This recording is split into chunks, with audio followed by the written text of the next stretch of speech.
What's up, everybody? Welcome back to Level Up Cooking. Show based off of video games that I enjoy, that you enjoy.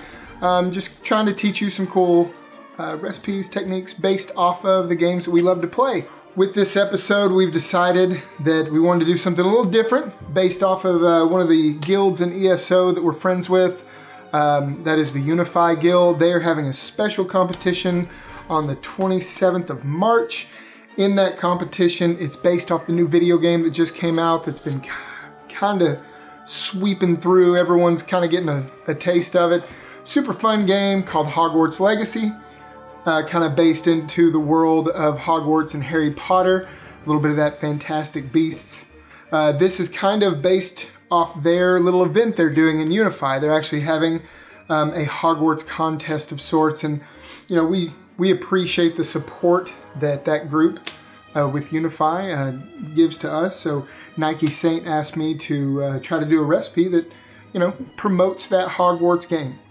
I'm not necessarily sure what their prize is going to be yet, but I'll say this: if you have watched the episode and you are one of the winners that is selected from Unify Guild, I will also throw in an additional 500k gold in ESO from my own funds to the winner.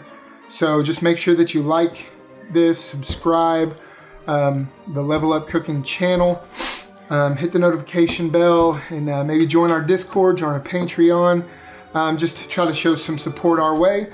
And I will also give that extra 500k to the winner of the Hogwarts contest that they're or the Hogwarts Legacy contest that they're having in Unify. So what we're gonna do is kind of like a pork and beef pasty. It's kind of a turnover of sorts, except it's not sweet. It leans towards the more savory side. And for this one, we're gonna do beef, pork, some peas, carrots, onions, garlic, and then I'm gonna kind of make my own little spin on that and try to show you an easier method. Most of the recipes that I looked at, they were all from scratch doughs. To be honest with you, I tested one of the doughs.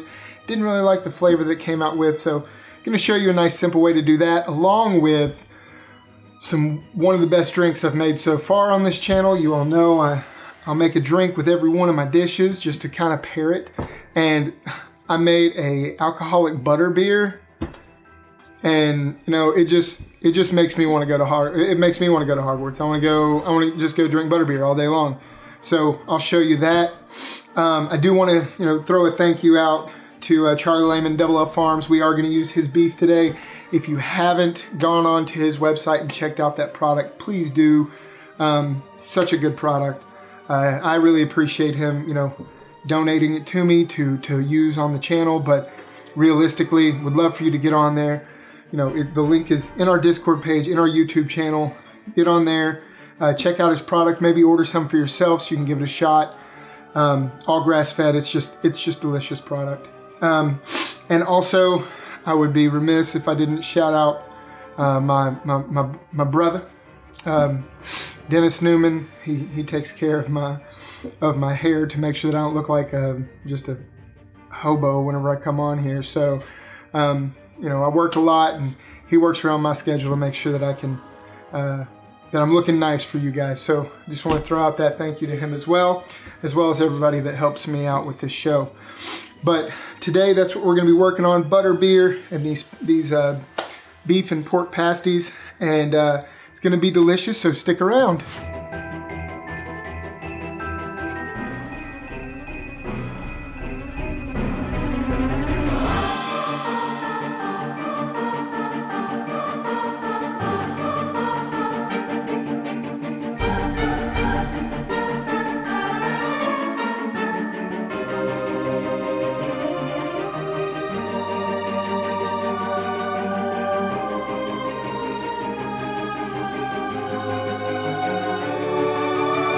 Today is going to be this beef and pork pasty. Double L Farms beef, excited to use that again. It's going to have some yellow onion, carrot, peas, a little bit of beef stock here. This is just some ground pork that's going to go with it as well. And basically all we're going to do is we're going to saute all this off with a little bit of garlic, a little bit of salt and pepper, and get it nice and cooked, basically like if you were going to be doing, if you look back on the shepherd's pie episode, something similar to that, but instead of adding all that gravy and then topping it, popping it in the oven with a mashed potato crust, this actually is going to go into kind of like a hand pie. That's what you'll, kind of hear it referred to as. So we're going to take all this, wrap it in dough, make the dough look nice, pop it in the oven. You'll kind of get the feel for like a calzone or all of these different types of just a hot pocket. For those of you that, in the gaming world, I'm sure we've all had or have our favorite flavor of a hot pocket. This is just a fancier hot pocket.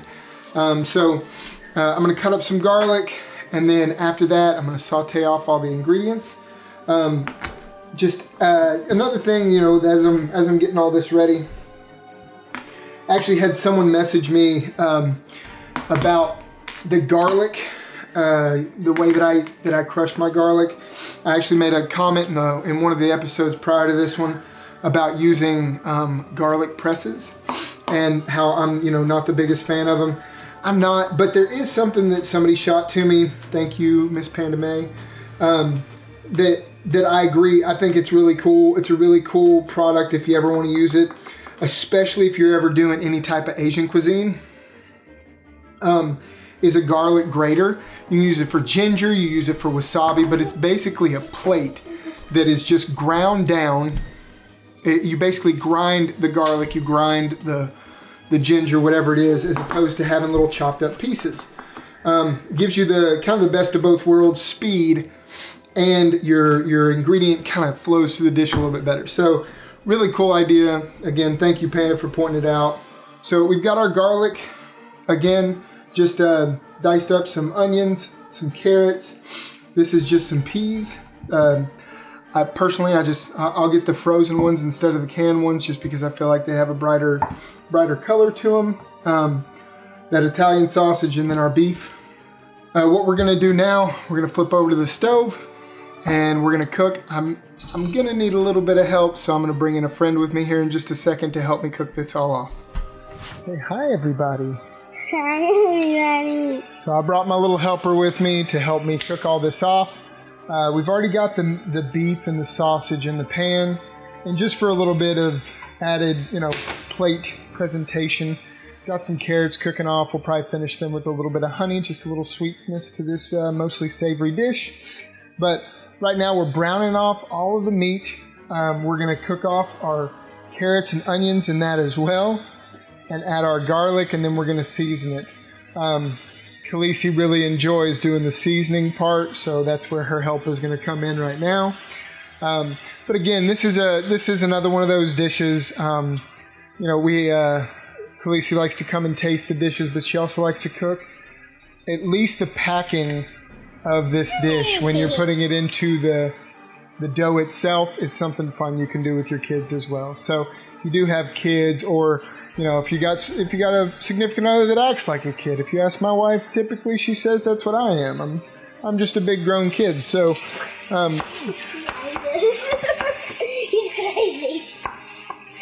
we're gonna cook off this meat, get everything nice and brown. Yeah, Khaleesi actually, her and her mommy went out and found a shirt just for her for the show when she's on it. We're hoping to have our, some merchandise out soon for ourselves, but we keep finding these little things, and Khaleesi likes to get them. So this is her Level Up shirt. Level up. Yeah, baby. All right, if you want to put the carrots right in that spot where I opened it up, Daddy will tap it. Don't get it everywhere. Sorry. So you get the carrots in. I'll clean that for you. I know. You want to do the onions? Yes. Where should I put them? Same spot. Okay, put those in. Watch your hands. Okay, what and then next? the garlic. Garlic. Okay, that one might not want to come out too easy. Okay, and then we're going to add our seasonings. Seasoning. You know what this one is? You say dill. Dill. It looks like grass. Good size pinch. Good, you seasoned the spoon. Good job. Put another big size pinch in there. All right. And then we're going to do some fennel. Say fennel. Fennel. Fennel. That looked like cookie dough. What? Yeah, it looked like cookie dough, but like... It's about to look like something we can't get open. There we go. All right, take your pinchers in there. We're going to do 2 good-sized pinches of this. A little bit more. Let's do 3 pinches of this. You're not getting big pinches this time. Do 1 more. So it's a little bit of dill, a little bit of fennel for your seasoning, and then we're just going to do salt and pepper. Hold your hand out like this. All right. 4. Put that in. Boy, that spoon's nice and seasoned over there, let me tell you. All right, and then we're going to do salt. Hold your hand out. And just like with any protein, anything like this, you definitely want to leave space later on to add seasoning. So don't add too much. You can always add. You can't always take away. So if your daughter's a little heavy-handed, be careful. Okay? I'm going to season that up. Continue to cook it off. You want your onions to turn translucent. You want your meat to turn brown. And you want those carrots to get nice and tender. Since the peas were already flash cooked and frozen, we can save those till the end. That way they keep their nice color and some texture. Okay, so don't necessarily get too excited and throw the peas in just with all the other vegetables. Make sure that you allow everything to cook at its own pace. All right, so now that we've got it cooked down a little bit, just make yourself a well right in the center. Everything will cook together now. Khaleesi, you can add our last ingredient in there. And if you watch the first episode of Shepherd's Pie, you'll be pleased to know that I remembered the peas that I forgot in the Shepherd's Pie episode. I remembered them this time. And I added extra just to be sure. And just so you know, the recipe will be in the YouTube. But that was about a cup of peas, half a cup of carrots, maybe a third a cup of onions, just to give you kind of a general idea. And then it was about 1 pound of ground pork and 1.5 pounds of beef. The seasonings are just to your taste. That was probably about a tablespoon of salt, tablespoon of pepper, and then maybe a teaspoon of each of the other 2 spices just to start us off. And then once we get it all cooked, we'll see what happens there. You're crushing peas. You're crushing the peas. All right, so we'll get this cooked off, and then once we're done, it'll be time to wrap them up. Also, something you want to add to kind of add a little bit of moisture to your pan, and truthfully, almost forgot it, was a little bit of beef stock. This I just had left over from whenever we were doing it before. And then if you want to, if you add that added onion punch, you can add a little bit of green onion into it as well right before it's finished cooking. That's just going to help fortify that kind of earthy flavor. Right? The beef stock will help it cook a little bit more, but it'll also fortify your beef. So those are just some options you can add just to make sure that it stays nice and moist. All right, guys, so now that we have our mixture cooked off, I've got some kind of off to the side so it'll cool down a little bit. Best thing for you to do is probably to cook the meat ahead of time, put it in your refrigerator and let it cool. I don't like taking up all of Jacob's day, so we're gonna pack ours a little bit quicker than you normally would. The difference is gonna be your cook time. You wanna make sure that you allow the dough enough time to cook while you still are, not overcooking the meat on the inside. Typically, if the dough and the meat is cold, it's gonna take, depending on how thick your bread is, 30 to 45 minutes bake time, but just watch it close. We're gonna add something different to a lot of the recipes that I saw, just because I think that it's gonna taste good, is a little bit of garlic butter. So you'll see at the end of mine, once I get it all wrapped up, I'm gonna brush it with garlic butter once it's filled. And not only will that help it brown, but it's gonna really boost that flavor up. So the first dough I'm gonna work with, this is the pizza dough. Again, really simple pizza dough recipe.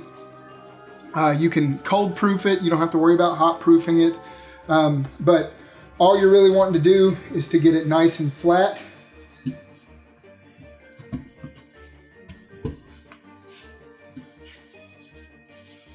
You can hold it up in the air. You can kind of let gravity do the work here as you're stretching it out. The thinner that it is, the better, the more evenly it's going to cook.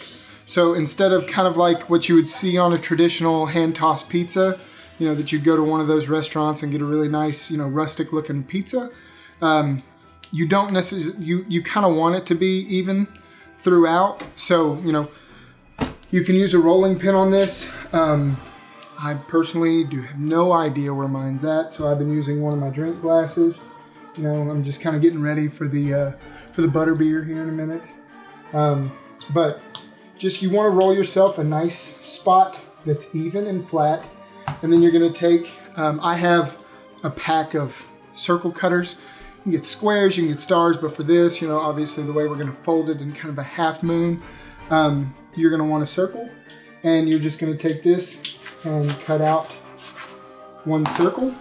Okay, set that onto the tray over here, and then we're going to get one more. Obviously, you can roll your dough out nice and thin and get as many of them as you can so that you can feed everybody. For my purposes right now, I'm just going to get me 2 solid ones to put on the tray over here. I'll put this dough back in here, place it off to the side for later. Reflour my surface. And then this one is the store-bought kind of croissant dough. Literally, Khaleesi popped the can just a little while ago. Kind of, you know, put it on top, or folded it up into itself, so that we could get a few different layers in there. Push it out just like I did the last one. Take my special rolling device here and roll this one out. Again, we're going to try to get 2 out of this so that we can really see that there's, you know, the difference in making it from homemade, or, you know, just going out and making it easy on yourself and grabbing yourself a, you know, pre-made dough. All right, so right here we should have enough to get 2 out of it. One there.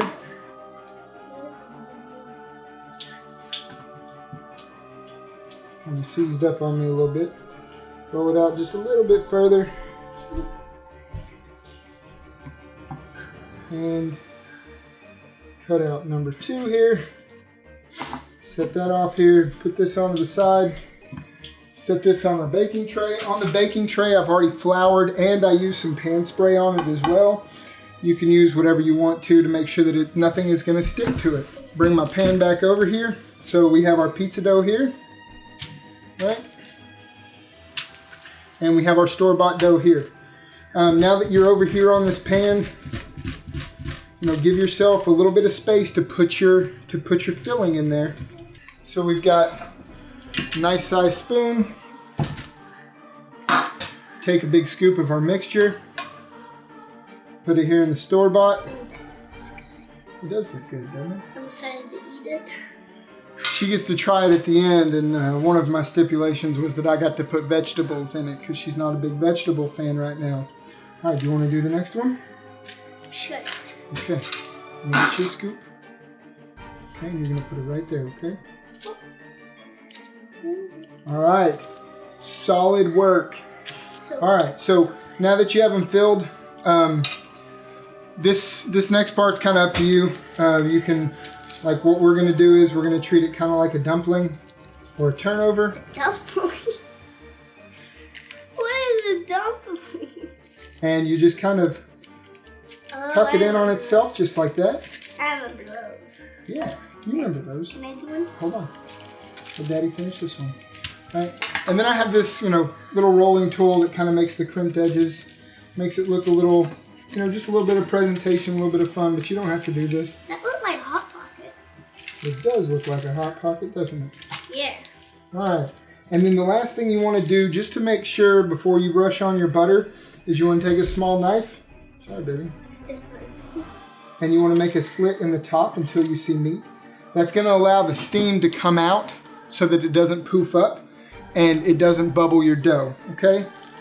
All right, so again, something really easy, kind of fun, and realistically, you do not need to make pizza dough for this. You can go out and grab your favorite type of dough from the store and just make sure that you are treating it properly. Make sure that it's, you know, it's cold before you put it in, you know, before you bake it. That is huge. All right, so get that nice and pressed down. I'm going to take all the little trimming off to make it look pretty. Yep. I'm excited. I can bite. Yeah. All a little trim off to make it look pretty. And then I'm going to cut a slit in this one, which again, these two on this side are going to be our dough from the store. All right, so these are now ready to go into the oven. Set our dough off to the side. We have our 2 of the homemade dough, 2 of the store-bought dough, and we'll check them out here in just a minute. While these are baking, we're going to make our drink, okay? So we forgot the butter. The put on. So we're going to put the butter on because we almost put it in the oven without the butter. Yeah, that would be bad. So we want to make sure that we get this in there. This is just garlic, parsley, just a nice herby, unsalted butter. I'm going to brush that over top of everything. Ooh, I want to do that so bad. You want to do one? Yeah. Can I do 2 of them? Can you do 2? Okay. Do this one right here in front of me. About this. You do 2 and I do 2. Okay. That sounds fair. Yeah, because it's 4 of them and 2 plus 4. I mean 2 plus 2 is 4. Good job. All right, so now we're gonna pop them in the oven, and now we'll see what they look like when they come out. All right, so now well, at least I'm excited about this. I've already tried one. This is a really, really good drink. So if you're a fan of Harry Potter or not, I say you give this one a shot.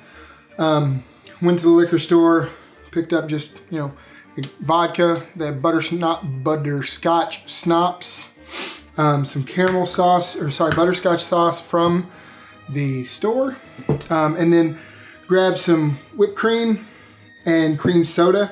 I actually did find something cool at the store. This is actually a butterscotch beer, but it's butterscotch cream soda. So that's what I'm gonna be making. The first one I made, and I'm also gonna be making this one with it. So it's all gonna be in one glass. You don't have to have the mixer. I made sure that this stuff was cold before I started so that I didn't have to worry about ice being in there and melting down. So all of it's gonna go straight into here.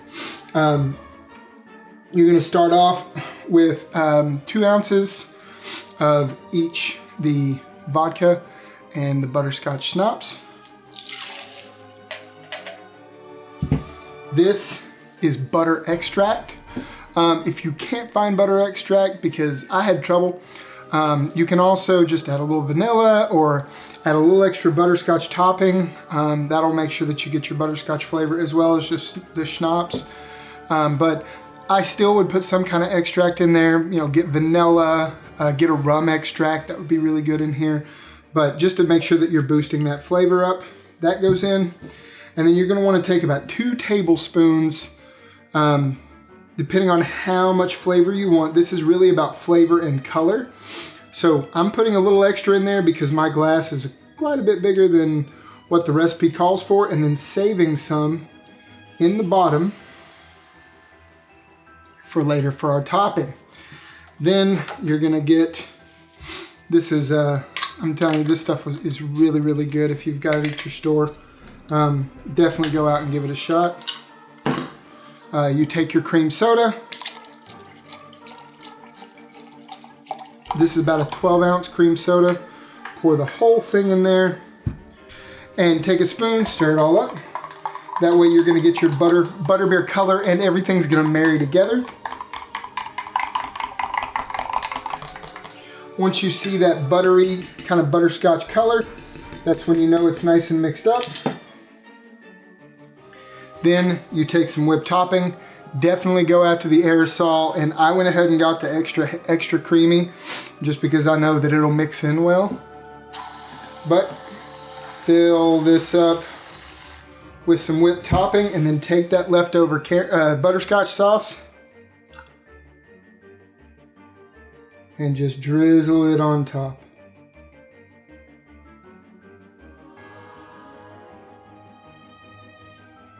Now, I'm telling you, you can lie if you want to, but unless you just hate butterscotch, you know that looks good. All right, so this is a very easy drink. You can make it non-alcoholic. You're gonna use your butterscotch, you're gonna use the butter extract, you're gonna use a butterscotch syrup, as well as the butterscotch topping. Topping typically is a little bit thicker than the syrup, so you're going to want to have both of them to make sure it mixes well, and then you'll just leave the liquors out if you're wanting to serve something fun for the family while you're doing your Harry Potter marathon or while you're sitting down to game on the new Harry Potter game. So I'm going to set this off to the side, and we'll get a good taste of it with our hand pie here in just a minute, that pork and beef pasty.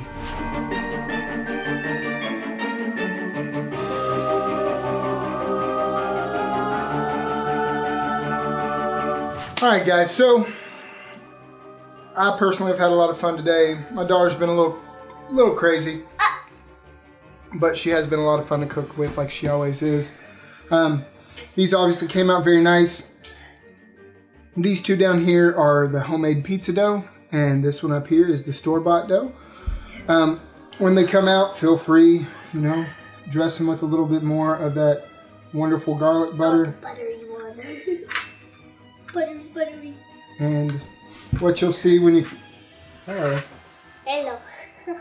What you'll see when you cut into it is just a nice flaky crust.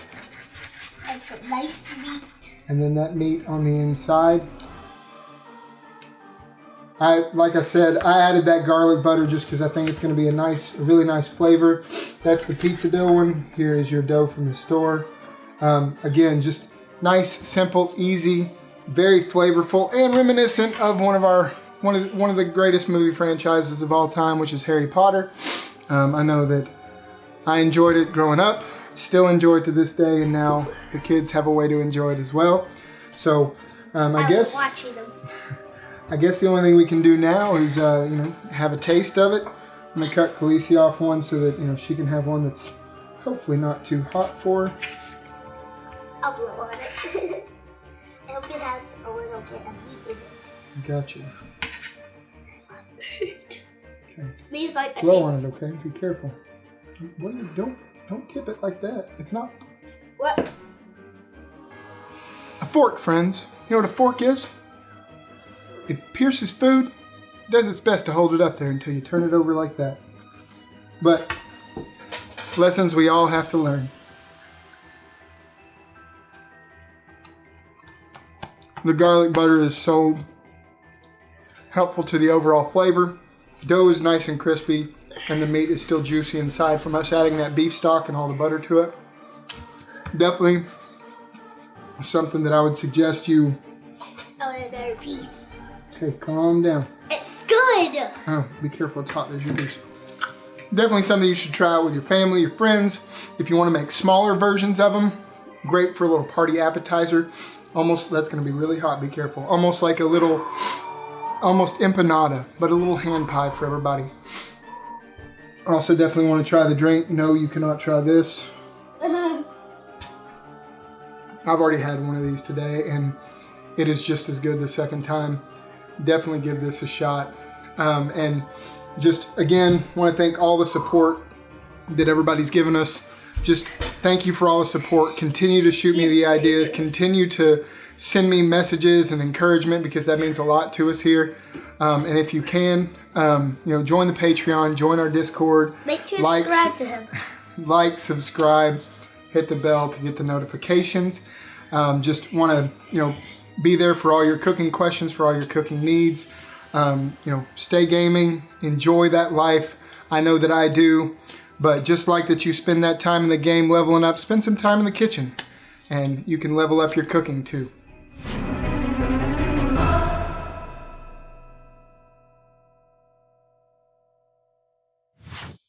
Yum. It is yum, isn't it? I was eating it.